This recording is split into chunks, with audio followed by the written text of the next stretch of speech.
modelos fatoriais de intercepto randômico.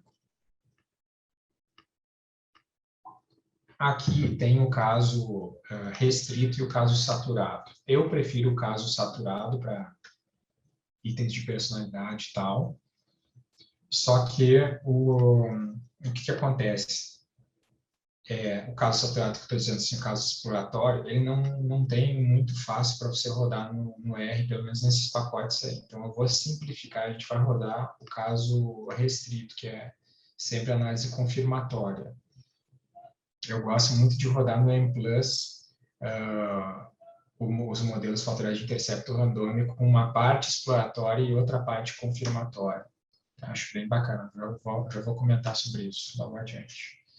Bom, para a gente entender a natureza do problema e por que utilizar um modelo fatorial de intercepto randômico, pense no seguinte: imagine que o Zezinho, a Mariazinha e o Joãozinho responderam a um teste de autorrelato com aquela tradicional escala tipo Likert de 5 pontos. Um discorda totalmente, 5 concorda totalmente. E tinha lá uns marcadores da personalidade, que era assim, só uma pessoa, e tinha lá extrovertida, amável, introvertida, grosseira. Então, claramente, esses dois são sobre extroversão, um é o contrário do outro. Esses dois são sobre amabilidade, um é o contrário do outro. Vamos ver o que acontece. Bom, o Zezinho respondeu que extrovertido é 5, que ele concorda totalmente. Veja como faz sentido que ele tenha respondido 1, né, introvertida. Então, se ele concorda que é uma pessoa extrovertida, ele deve discordar de que é uma pessoa introvertida. Isso é semanticamente consistente. Ele respondeu que ele é 4, uma pessoa amável, que ele é amável, mas talvez não seja super amável, ele é bastante amável. Uma pessoa grosseira, ele respondeu o contrário, que ele é pouco grosseiro. Então, isso daqui também é semanticamente consistente, tá? A Mariazinha, vamos lá. Mariazinha, ela é uma pessoa intermediária em extroversão, vejam bem. Respondeu extrovertida, ela colocou no meio, e introvertida no meio. Isso é semanticamente consistente, faz parte. Então, se uma pessoa está no meio do contínuo da extroversão, ela vai tender a se colocar no meio para esses dois pares de antônimos aí. Agora, olha só, a amabilidade ela apontou mais alto que o Zezinho, ela concordou totalmente. Então, faz sentido que ela discorde totalmente desse descritor aqui, que ela não é, de jeito nenhum, uma pessoa grosseira. Então, isso aqui está tudo muito bonitinho, né? Se as pessoas responderem todas desse jeito, vai dar bom, vai sair dois fatores separados, tudo vai dar certo. Só que o que acontece, galera? Sempre tem alguém zoeiro que nem o Joãozinho. O Joãozinho, ele vai concordar com tudo no instrumento. E concordar com tudo pode acontecer por várias razões. Uma delas é que ele nem entende o que ele está lendo. Tá? Extrovertido, concordo. Amável, e concorda com tudo, né? Outra explicação para a aquiescência é que, às vezes, as pessoas elas gostam elas aceitam as sugestões dos outros, elas aceitam coisas que são atribuídas a elas, né? Então, extrovertida parece bom, introvertida parece bom, e elas aceitam isso em detrimento da contradição que é você atribuir coisas antagônicas a você mesmo. E tá aí, se os dados todos fossem que nem o Joãozinho, ia dar uma mensagem de erro, não ia sair análise fatorial, não ia sair fator nenhum. Por quê? Porque aqui a gente não tem variância. Tá travado em 5. Não tem variância. Todos os itens aqui foram respondidos do mesmo jeito. Tem outras situações engraçadas que acontecem na nossa vida, né? Eu lembro da frustração que foi numa coleta da minha primeira mestranda, lá em 2014. E ela voltou super frustrada depois de uma série de frustrações com coletas que os adolescentes tinham respondido. Ela disse, professora, eu peguei uns protocolos e eles desenharam assim, na escala Likert. No item 1, no outro 2, no outro 3, no outro 4, no outro 5, no outro 4, no outro 3, no outro 2, no outro 1. Então, a pessoa fez o Z do Zorro lá no protocolo. E esse é outro tipo de problema que eu não vou endereçar aqui, que é resposta aleatória ou inconsistente, né? Tem outros nomes. Às vezes, o modelo de intercepto randômico também corrige isso, mas tem outros métodos para fazer isso.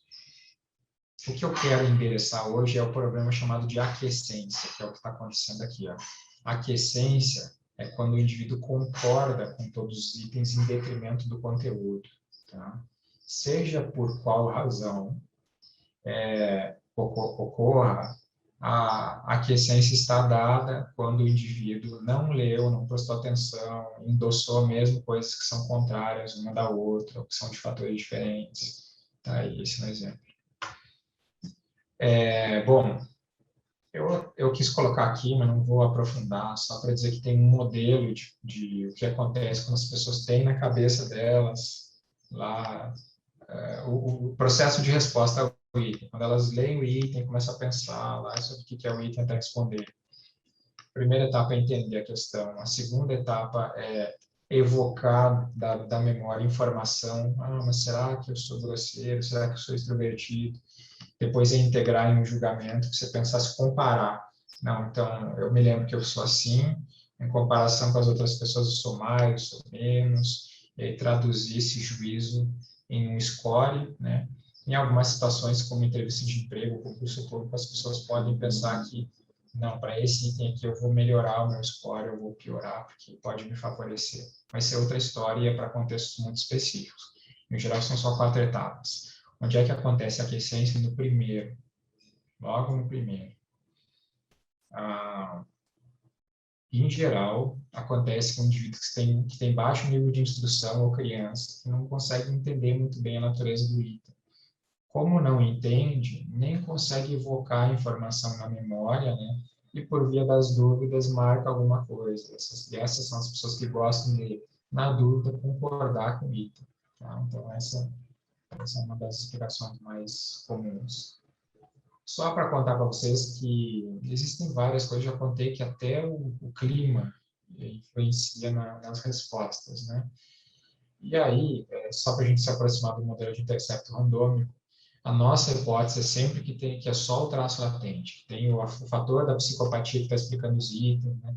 E esquece que tem mais um monte de outras coisas que podem estar influenciando. Então, a ideia de ter um modelo de intercepto randômico é poder acrescentar mais alguma outra coisinha que pode estar acontecendo, que é, em geral, algo que pode passar desapercebido e pode parar no erro de medida ou que pode se confundir com o próprio traço, né? Que é a aquiescência, que é isso que é o foco da aula de hoje. Tá? A rigor, se a gente quisesse controlar todas as coisas, o modelo fatorial deveria ser absurdamente complexo. E teria que ter toda essa informação aqui. Em geral, a gente não tem. Mas, pelo menos, né, existem algumas técnicas, algumas coisas para controlar vieses específicos que dependem, pelo menos, de algo interno das pessoas, quando elas vão responder aos itens. Existem evidências de que, por exemplo, a aquiescência não é algo que só acontece quando a pessoa senta lá na cadeira, pega o instrumento e vai responder. É um estilo cognitivo da pessoa. As pessoas que têm dificuldade de responder aqueles testes e marcam 5 para todos os itens, elas têm dificuldades em outras tarefas do mundo real. É o funcionamento cognitivo delas que, às vezes, é prejudicado, compreensão de texto e tal. Então, tem evidências de que o score de aquiescência dos indivíduos, quando você controla isso, você estima isso com um modelo fatorial, é estável, e tem pelo menos um estudo longitudinal que mostrou que ficou estável no período de 8 anos, desde o colégio até o ensino superior. Tá? Então, bem interessante. E só para contar rapidão para vocês que não é o único estilo de resposta que existe, mas é o que a gente vai enfatizar hoje. A aquiescência seria concordar, desaquiescência seria discordar. Quando você controla pela aquiescência, você também controla pela desaquiescência. Respostas extremas é quando a pessoa até ela é semanticamente consistente, mas é tudo radical, é tudo 1 e 5. Não marca nunca 2, 3, 4, mesmo quando deveria. E resposta ao ponto central é o contrário, né? A pessoa não gosta de ser radical e mesmo quando deveria concordar totalmente com ele, não concorda e marca uma coisa mais perto do centro. E grupo de referência é quando a pessoa ela deveria marcar, por exemplo, 4, mas ela marca 5 porque ela se compara com um grupo específico de pessoas. Então, por exemplo, pontualidade. Você é pontual? Aí você vai pensar em quem para dizer se você é pontual ou não. Nos seus colegas de trabalho, nas pessoas com quem você convive, que elas estão aqui no Brasil, certo? Agora, você acha que o conceito de pontualidade é o mesmo lá na Alemanha? Na Alemanha, a tolerância para um atraso é de 2 minutos, tá? Se você marcou um compromisso lá, se encontrar no lugar e passaram-se 2 minutos, se a pessoa não chegou, a outra pessoa vai embora. Mandou uma mensagem, você não chegou, eu tinha outra coisa para fazer, fui embora. Então, vejam bem, quando um alemão se compara com o grupo de referência, mesmo que ele seja super consciencioso, talvez ele vai marcar 4 em vez de marcar 5. E olha que engraçado.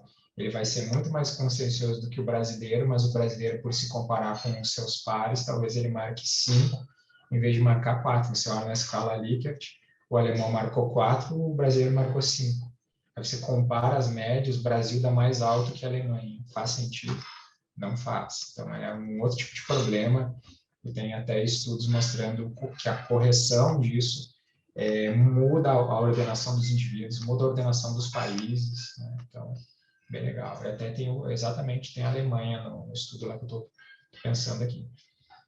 Repertório de respostas, isso aqui é para a situação, resposta socialmente desejável, então vamos dizer que a pessoa pode forçar, dizer que ela tem uma determinada habilidade ou que ela não tem um determinado defeito para causar uma boa impressão numa entrevista de emprego, ou, por exemplo, num processo trabalhista, ela quer mostrar que ela não tem alguma coisa de psicologia positiva, saúde mental, alguma coisa assim, ou que ela tem muito fortemente alguma coisa de um transtorno, né? Então, isso aqui são os vieses que tem a ver com a pessoa estar interessada no desfecho.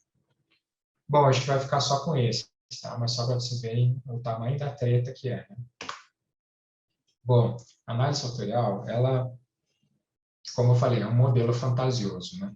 É um modelo que ele é útil para a gente, mas, assim, a rigor, em geral, ele está errado, enquanto tentativa de representar a estrutura causal do mundo.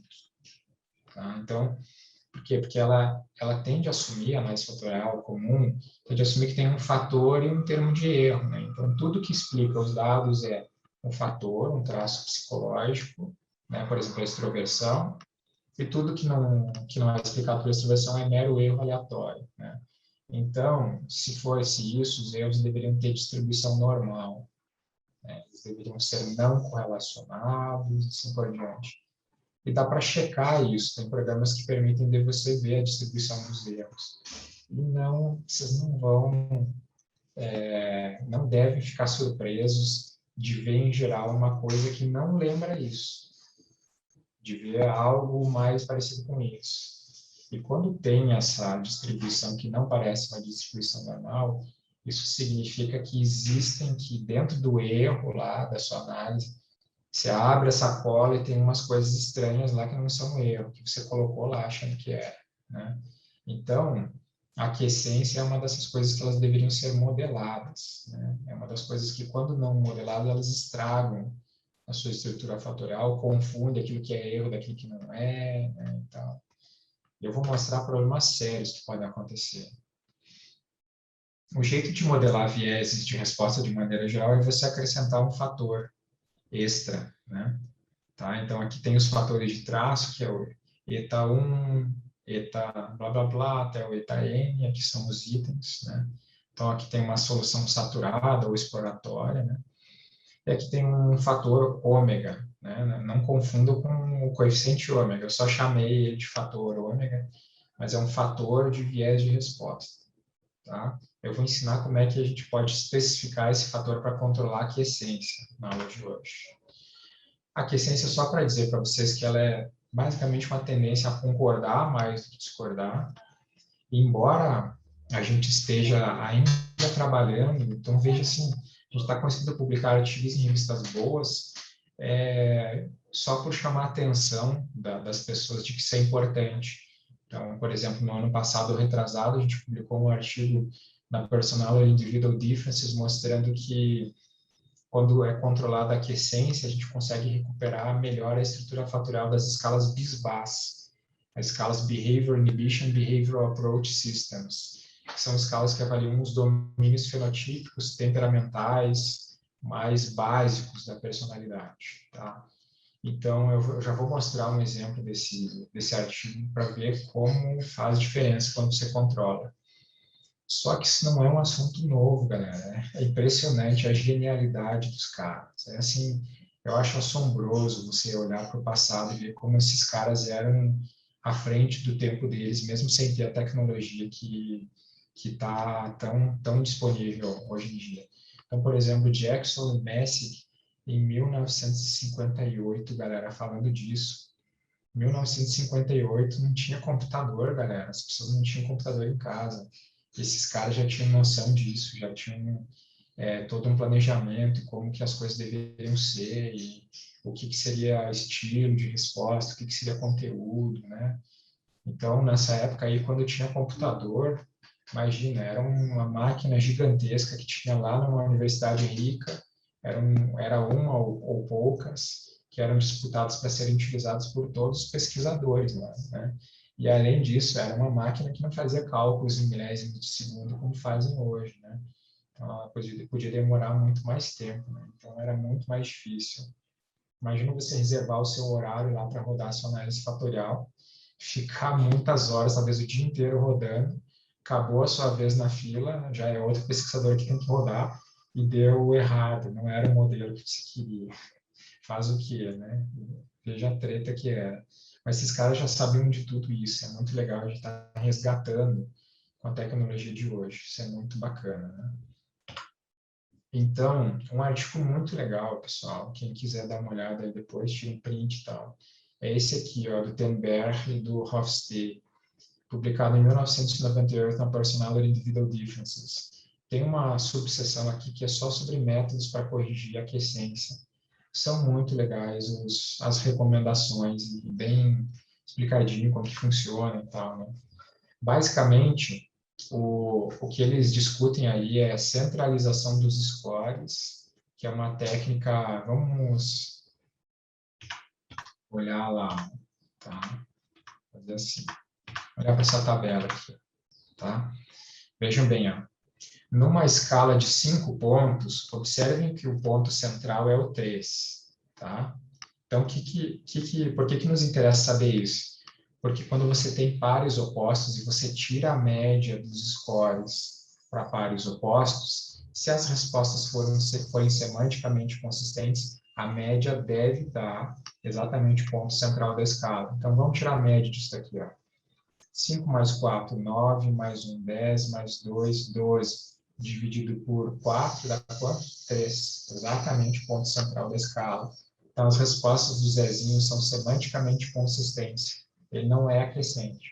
A Maiazinha, 3 mais 5, 8, mais 3, 11, mais 1, 12. Divide por 4, 3. Exatamente o ponto central da escala. Então, as respostas delas são semanticamente consistentes.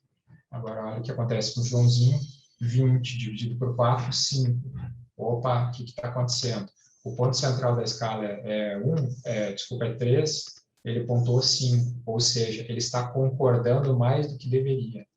Ele deveria concordar, para ser semanticamente consistente, deveria dar 13, ele tirou 5. Então, o que a gente poderia definir? Que a média para pares de itens opostos pode ser considerado como um indicador de aquiescência. Então, todos os desvios de 3, para mais significa aquiescência e para menos significa desaquiescência, que é discordar mais do que deveria. Então, qual que é a primeira solução que o Tenberg lá ele sugere? Calcular o score de aquiescência e daí você usar essa variável como um índice de aquiescência, né? E você pode fazer a centralização, você faz assim, ó, pega todos os scores do indivíduo, até mesmo para os outros. Então, por exemplo, aqui a gente só tem 4 itens. mas se fossem os marcadores reduzidos da personalidade, seriam 25. A gente vai pegar o índice aqui, que deu 3 pontos, e vai subtrair 3 pontos de todos os 25 scores do Zezinho. Tá? E pronto, o que foi feito aí? Foi descontada a aquiescência dos scores. Esse é um método chamado de centralização. Bem simples, mas não é o jeito ótimo. Tá? Eu vou ensinar um jeito mais legal. A parcialização, ela pode ser feita, o jeito que Tenberg, aqui em 1998, sugere fazer, você pega assim, ó, o mesmo índice lá de aquiescência, que é a média dos scores nos pares opostos. Pega isso e usa como uma variável independente numa regressão e põe o score do primeiro item como variável dependente. Aí você põe para regredir e pede para salvar o resíduo. Pronto, o resíduo é o seu score corrigido pela aquiescência. Aí você vai fazer isso para o segundo item, depois para o terceiro item, quarto item. E os scores que você vai usar na análise fatorial são esses resíduos dessa regressão. É a parcialização. Isso também pode ser feito com o modelo MIMIC, que é um modelo fatorial com o acréscimo de uma covariável externa. Isso fica bem mais fácil de fazer, porque no modelo de equações estruturais você faz essa parcialização direto num modelo só. Né? Então, põe aquele mesmo índice explicando todos os itens ao mesmo tempo. Né? Então, tem lá os itens explicados pelo fator e tem mais aquele índice explicando também todos os itens. Pronto. O fator só está explicando aquilo que sobra depois que a aquiescência explica. Esse mais avançado, que eu fiz até a provocação aqui, fica para quem ficar mais curioso, querer ir atrás, ou ter uma próxima, que é um tema mais avançado, quando você usa TRI multidimensional para controlar esse tipo de resposta com os scoring keys. Não vou falar sobre isso, que é bem mais além do que a aula de hoje. Mas aquele que concilia benefícios e simplicidade é o modelo de interceptos randômicos, que é o que eu vou endereçar. Tá aqui. Então, o que é? Aqui só um artigo que é bem bacana, que mostra a importância de controlar a aquiescência. Então, nesse aqui eles mostram como que a estrutura do Big Five Inventory fica mais clara quando você controla a aquiescência e como a aquiescência é uma coisa que acontece mais nos indivíduos mais jovens. Na verdade, nos dois extremos do ciclo vital, tanto nos mais jovens, nas crianças, quanto nos mais idosos, já com declínio cognitivo. Aqui é um exemplo que a gente fez um controle de aquiescência no instrumento que avalia a procrastinação. É isso que eu estava tentando mostrar com as mãos aqui, o modelo MIMIC, essa segunda alternativa aqui, ó, da parcialização com MIMIC. Está aqui, eu esqueci. É isso, ó. Um modelo de equações estruturais, em que a gente estima o fator explicando os itens e põe o índice também aqui, que é uma variável observada, que é o score lá dos indivíduos, a média nos pares opostos, parcializando. Né? Então, tudo que o fator vai explicar é o que sobrou depois que a aquiescência explicou. Está aqui a matriz de cargas, bem legal. Veja como tem uma contribuição da aquiescência, não é muito grande, não costuma ser, mas não é desprezível, não é zero. E está aí o modelo de intercepto randômico. Então, o que é? Lembra da formulação geral lá que eu mostrei o fator ômega, que eu disse lá? Como é que a gente vai fazer? Vai fixar todas as cargas dos itens em nesse fator de intercepto randômico. Vai estimar a variância do fator de traço, ou melhor, vai fixar em desculpa, que é o caso aqui, né? Ou estimar se fixar o primeiro indicador em mas vai sempre estimar a variância do fator de aquiescência. Tá? Esse é o formato, eu já vou mostrar a sintaxe, fica facinho. Aqui é um artigo desse Julian Eichholzer, que eu acho que ele foi, se eu não me engano, doutorando do Oliver John, em que ele advoga o uso generalizado desses modelos para controlar a aquiescência em escalas de personalidade. Ele, além disso, sugere você utilizar sempre um modelo saturado, ou seja, uma solução exploratória. Não é o que a gente vai fazer aqui para ficar mais simples, tá? É só para você saber. Tá aí, a solução exploratória seria desse jeito, ó. Os fatores são rotacionados aqui, né? Tem as cargas, são correlacionadas, tem explicação e tal. E aí o que acontece? Você trava todos os itens para carregar em um fator de aquiescência. O que significa travar para carregar em um? Bom, lembra lá, ó, a aquiescência é uma tendência a concordar com todos os itens em detrimento do conteúdo, ou seja, ela é uma força que impacta todos os itens no sentido da concordância na mesma magnitude, independente de qual for o item. Então, é isso que você está fazendo aqui, ó. Está dizendo que esse fator impacta igual todos os itens no sentido de aumentar o score. Então, quanto mais eu tenho de aquiescência, mais aumenta um pontinho nesse item. Mais aumenta um pontinho nesse item, nesse, em todos os itens. É isso que está sendo feito. A gente fixa em um, mas é a carga não padronizada. A carga padronizada vai ser, em geral, estimada para um valor que é bem mais baixo. Depende de quanto que tem de aquiescência, varia de banco para banco.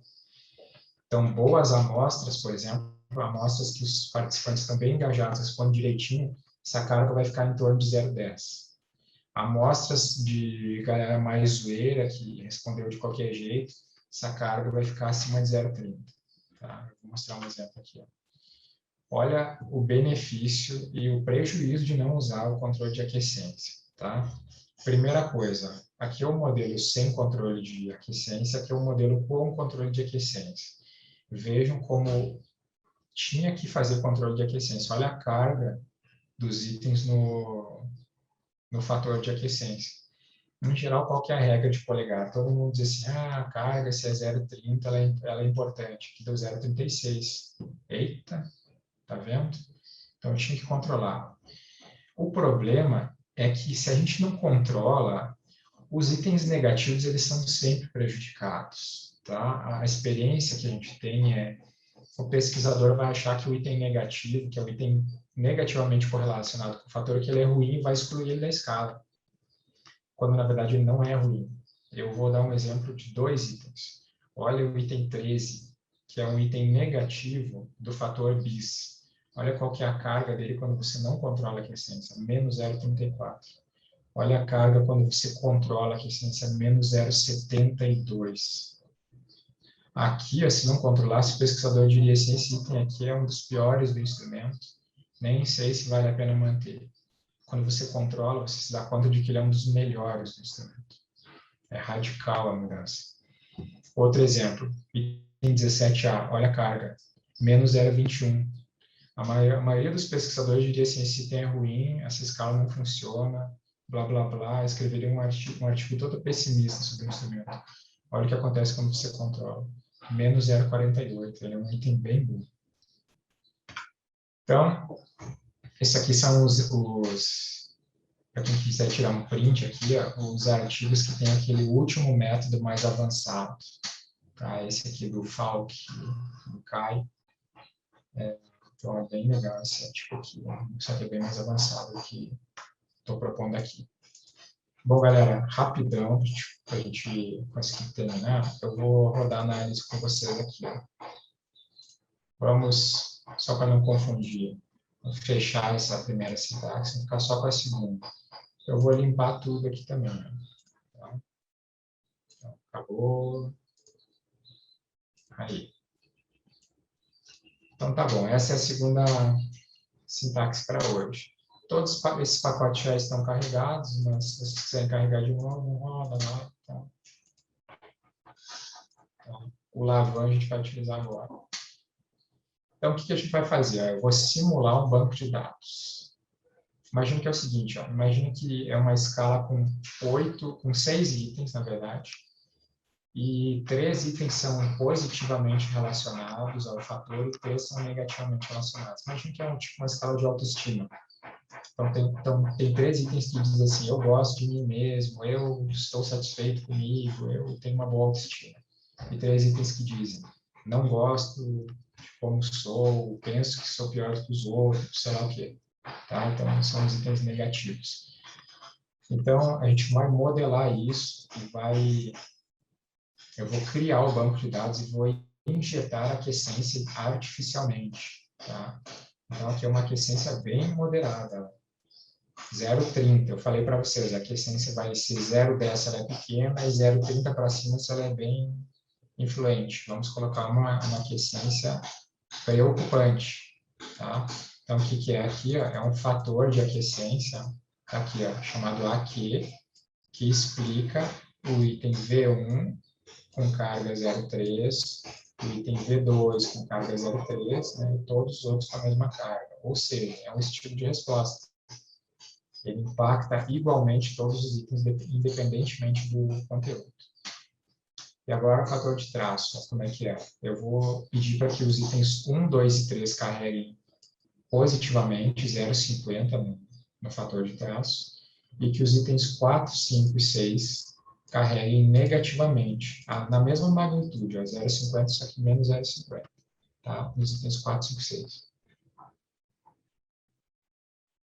E aí, vamos ver lá, só para terminar a especificação. Veja como é que é.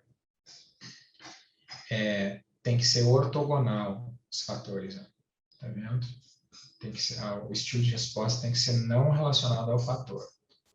Então, a gente vai pedir para a aquiescência ter uma correlação de 0, com o traço. Tá aí. Agora faço o seguinte, galera. Rodem as linhas de 16 a 20. Tá?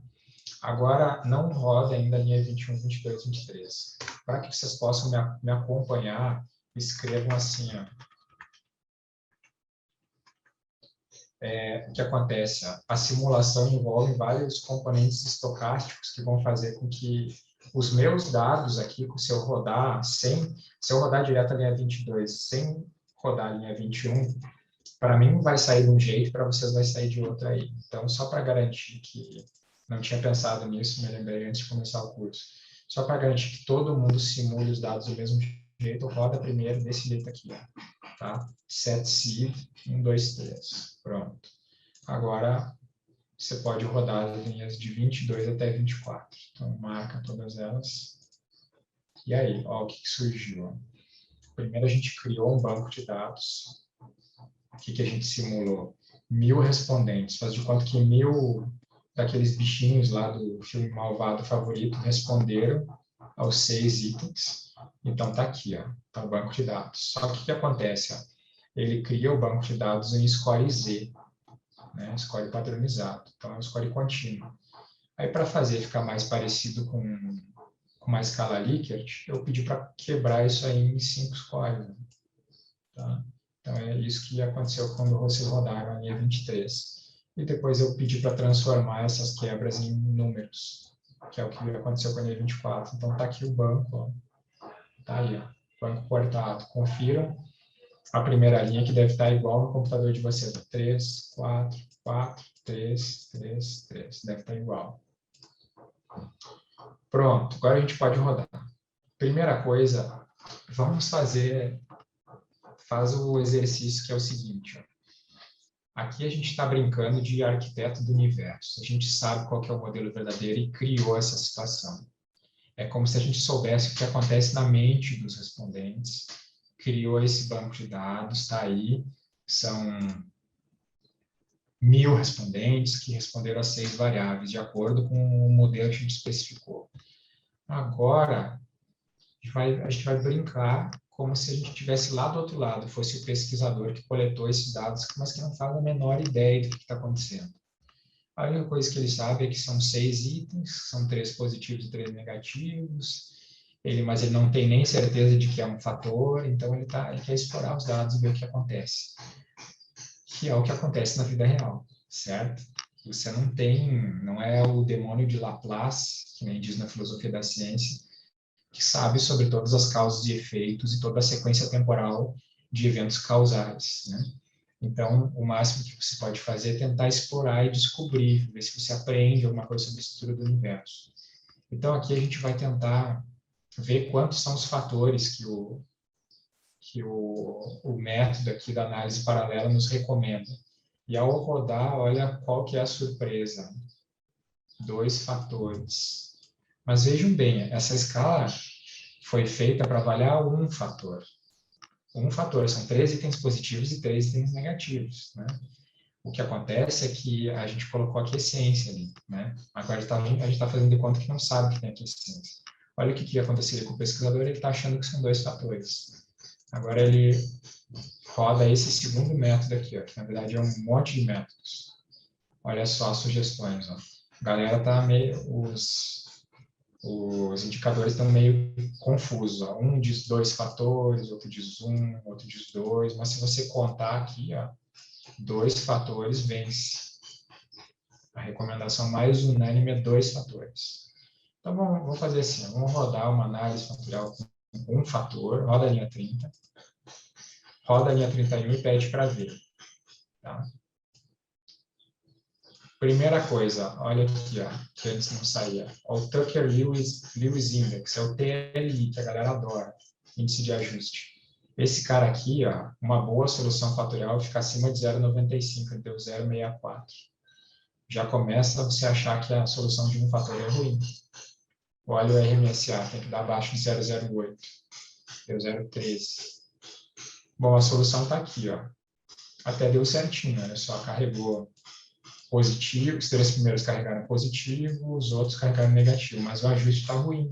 Você vai achar que não é essa a solução. Daí você vai fazer o quê? Vai rodar isso aqui, ó. Linha 32, linha 33, com 2 fatores. Olha o que acontece com 2 fatores. Olha o que aconteceu com o TLI, 1,005. O CFI chega até 1, mas o TLI ele pode passar de 1 quando o ajuste é maravilhoso. O RMSA, 0, galera. Tá? Olha que bacana. Então, o ajuste aqui está excelente. Que quadrado, vamos ver.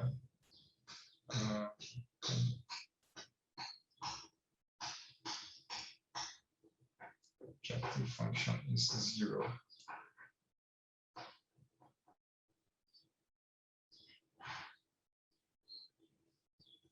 Eu estou meio perdido com os... Aqui, ó. Aí, o que quadrado, tá? Achei, né? Me encontrei. Tá vendo, galera? Que quadrado deu não significativo. Ou seja, você vai pensar que esse modelo é maravilhoso. Olha o que o modelo está dizendo. 2 fatores. Um para os itens positivos e outro para os itens negativos. Galera, o que tem de solução fatorial por aí que o pessoal fez isso? Separou, os itens são tudo do mesmo fator, mas como apareceu como 2 fatores separados, porque não foi controlada a aquiescência, deu até nomes diferentes. Tem até uns caras que eles construíram um modelo que eles disseram que satisfação e insatisfação com o trabalho eram coisas diferentes. Veja se faz sentido uma coisa dessa. Construíram um modelo, mostraram que as correlações com os critérios externos eram diferentes e tal. Surgiu um outro grupo de pesquisa, foi lá controlar a aquiescência, qual que era a correlação entre satisfação e insatisfação com o trabalho, correlação latente quando controlava a aquiescência, -1, ou seja, a mesma coisa. Então, o que acontece na prática? Você está escolhendo a estrutura fatorial, vai achar que são 2 fatores. Beleza, é a última análise aqui. 10 minutinhos, tá bom. Sim, é a última análise, rapidão. Então, vamos lá, o que a gente vai fazer? Ó? Vamos, só para simplificar, eu até ia mostrar para vocês aqui o ajuste com os outros índices numa solução confirmatória. Mas vamos rodar direto aqui ó, com o controle de intercepto randômico. Ó. Rodem as linhas 54 até 61. Tá? O que é isso aqui? Ó? A gente está pedindo um fator de aquiescência, travando todas as cargas em 1 e pedindo 2 fatores, ó, do jeito como saiu lá na solução exploratória. 1, 2, 3 e o fator 2 com os itens 4, 5, 6. E o mais a gente pediu para a aquiescência ser ortogonal aos outros fatores. Rodem o 62 e agora rodem o 64. Deu umas mensagenzinhas de erro por causa do jeito como os dados foram simulados. Mas olha aqui, ó. Não convergiu. Do jeito que eu tinha simulado antes, tinha funcionado. Então, vamos fazer assim, ó, roda direto esse que é o principal.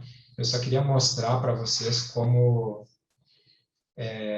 quando quando você tem problema da aquiescência, a correlação entre os dois fatores, o fator dos itens positivos e negativos, ela fica ou -1 ou um valor muito maluco. Só que o que aconteceu aqui é que a solução inteira ficou tão... Ah, não, saiu, ó, -1, está aqui. Tá aí. É isso que eu queria mostrar para vocês. Deu erro em outra parte da solução fatorial, mas pelo menos a correlação está certinha. Tá aí, ó. Os dois fatores são a mesma coisa quando se controla a aquiescência. E aí, agora a solução correta, que é o modelo final, que é esse aqui, ó. Então, roda as linhas de 67 até 72, tá? E aí roda a linha 73 e a linha 75. Depois vocês podem brincar com calma e olhar todas essas soluções. Olha o que está acontecendo nessa solução aí, ó. Eu pedi um fator de traço, tá? Vejam que deu bem certinho. Os 3 primeiros itens carregaram positivo, os 3 na sequência carregaram negativo. E um fator de aquiescência, que eu pedi inicialmente para carregar tudo 1. Olha como é que travou a carga em 0,30 para todos eles. Tá? Olha o ajuste desse modelo. Que quadrado não significativo. CFI1, TLI 1,07, RMSA 0, com intervalo de confiança até 0,026. É isso. Esse é o seu primeiro modelo de interceptos randômicos, pessoal. Então, é isso, galera. É simples, é muito vantajoso, vale muito a pena acordar. E, enfim, a gente não consegue ver todos os detalhes, é uma aula bem com bastante conteúdo, mas espero que eu tenha pelo menos inspirado vocês para vocês entenderem a importância de controlar a aquiescência, especialmente porque não controlar prejudica muito os itens negativos. E os itens negativos eles são muito importantes para a validade de um instrumento. Se você não controla e está construindo uma escala, você acaba jogando eles fora, né? E é puramente a aquiescência, é o fato de que o Joãozinho concordou com o extrovertido e com o introvertido. Ele prejudicou a correlação entre o item extrovertido e o item introvertido.